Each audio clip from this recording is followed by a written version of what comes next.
Okay. Was that wrong? Was that wrong? Here is a view of our completed mountainside after the trees are added. Now let's show you what we did step by step. We have the hillside over here above the portals, tunnel portals. And notice we've already painted the backdrop with just a modeling of black and dark green. We've gone all the way around our corner and even the terrain on this side.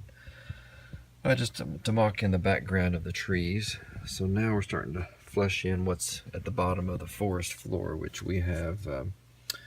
I used brown sawdust here, brown painted sawdust for the forest floor clutter and litter, and then we added some faux fur. We started with the gray and used Sharpies to make it into some green, so put those in a few places. I'll zoom up in there, get some so that's that, and then just use some twigs, spray painted brown, or excuse me, gray, spray painted gray to have some of the dead trees and some branches laying around. And the next step will be to add more of the like bushes, that kind of an undergrowth, and then we'll be covering it with larger trees all the way up to the top of where the backdrop is painted. And I might even paint that a little taller so we can have some taller trees, although those would be in the background, so they'd be a little bit smaller to have some foreshortening. Alright, so I have installed lots of green bushes upon my mountainside or hillside here. Notice all the little yellow dots. Those are the push pins, like these over here, holding everything in place. It's another great reason to have foam as your scenery background. It's because those pins do really well at sticking in there and holding everything in place while the glue dries. There you go. All right, just wanted to give a quick view of that. Similar to our last layout update, these trees are made with a simple trunk made of steel wire. It's about a 2mm diameter wire, but then the branch bunches material are added to fill in the place where the foliage will go. Because these are forest trees, pretty much the majority of the foliage will be at the very top, where the sunlight will get to the leaves. Here's a view of the trees ready for foliage. Notice the great detail that is achieved with a more coarse branching material than the common polyfiber. I added 6 different colors and textures of foliage to these trees. Some are fine ground foam, then others are some of the knock leaves, and then others are some of the Scenic Express leaf flakes. Each tree is pulled from the grouping and put on a smaller piece of foam so I can easily adjust the angle and change the sides while I apply the hairspray, foliage, and then hairspray, and then put it back with the group. Here are the trees ready for the final stage, which is to cover them with watered down Mod Podge. That's 1 part Mod Podge to 3 parts water with 1 drop of dishwashing liquid to really lock in all of the foliage. Alright, so it's time to plant some trees. These are the trees I've been showing you that I made. And I have, I don't know, maybe 6 different colors. Now one thing, because of the color of my backdrop, I already have 1 tree here.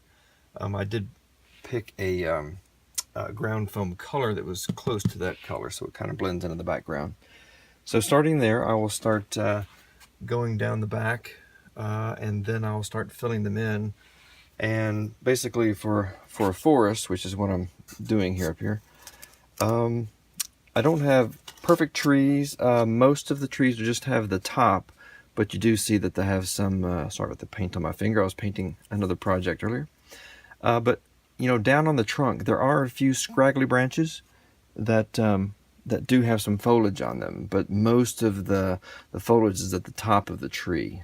For a forest, that's kind of the way it's going to go, because leaves will really only want to grow where they can get sunlight. So down below the canopy, there's not going to be much in the way of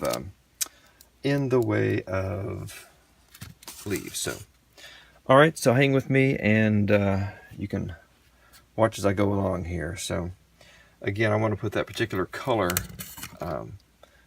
the color kind of like the backdrop. I want to put those right against the backdrop, and I'm not going to put them all tightly next to each other because I want to intergraph them, weave them in with ones of a little different color. So that one's not going to be tall enough unless I put him up there. And again, we're just kind of, now I have right here, I happen to have, because I counted them earlier, 26 trees. So I'm going to count, I'm going to plant these 26 trees along my for my forest. And most of this forest floor you will not be able to see once these get in here, which is the idea. Also, because I have a hillside, you will notice in taking photographs of the prototype that lots of trees on a hillside, I won't necessarily say lots, but many trees on the hillside will be leaning out because of the shifting of the soil. So I'm going to allow that to happen, and so the trees will be, leaning out at certain points. So find a good spot for this little friend here.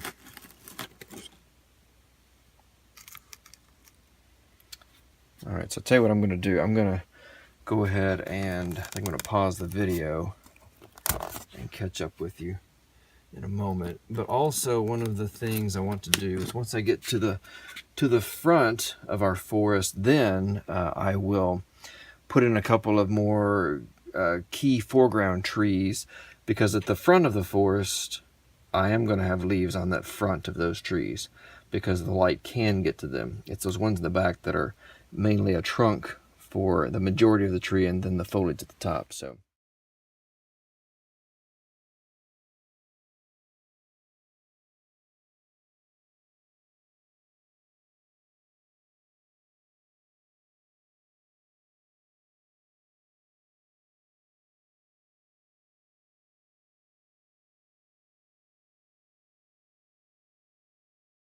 all right, so that's what it looks like after my 26 trees are planted. Now what I might do, you can see I ran out, but one of these two trees, or maybe both of these, I might put in there as the front ones, which are going to have the foliage coming out the front side here.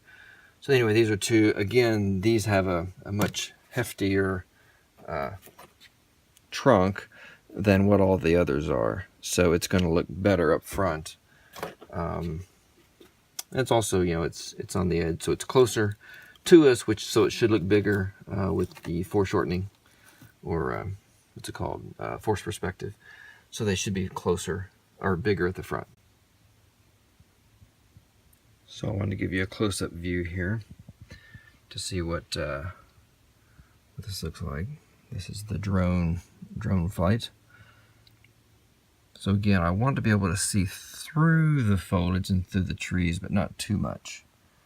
So you can still see some of the deadfall through there.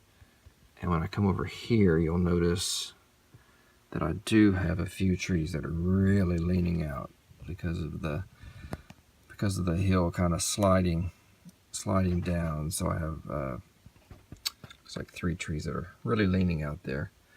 And then I will add against this part some more. I ran out of the ones that had the color that blends with the background, so which is that color.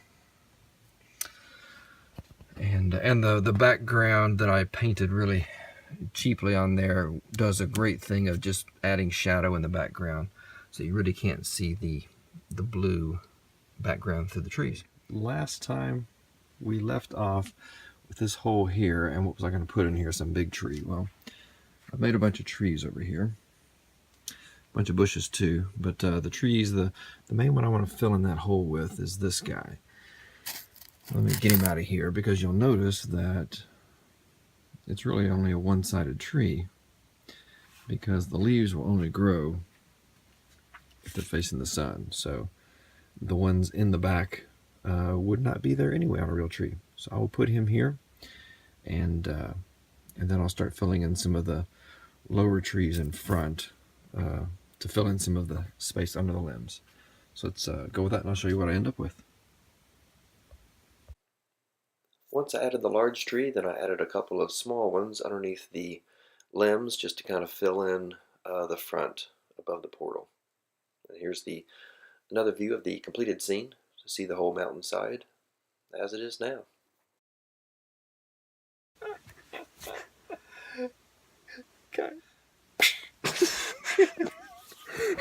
Thanks for watching. Please comment and subscribe. Give us some videos